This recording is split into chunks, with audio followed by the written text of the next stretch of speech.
আপনার দ্বিতীয় মস্তিষ্ক, ঠিকই শুনেছেন। আপনার মাথার মস্তিষ্ক বা হেড ব্রেন বা সেন্ট্রাল নার্ভাস সিস্টেম ছাড়াও রয়েছে আরো এক মস্তিষ্ক আপনার পেটে। ডক্টর ইমরান মেয়র একে বলছেন ইএনএস অর্থাৎ এন্টারিক নার্ভাস সিস্টেম। আপনার হজম নালীর চারপাশে থাকা প্রায় 10 কোটিরও বেশি নার্ভ সেল দিয়ে তৈরি এক জটিল নেটওয়ার্ক।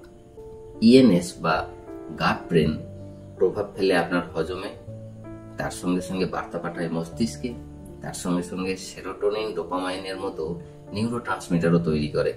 অর্থাৎ পেট অনুভব করতে পারে, প্রতিক্রিয়া জানাতে পারে, এমনকি কিছু কথা মনে রাখতেও পারে।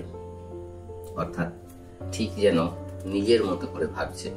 এমনই আরো গাট ব্রেন রহস্য জানতে অবশ্যই ফলো করুন। সুস্থ থাকুন, ভালো থাকুন।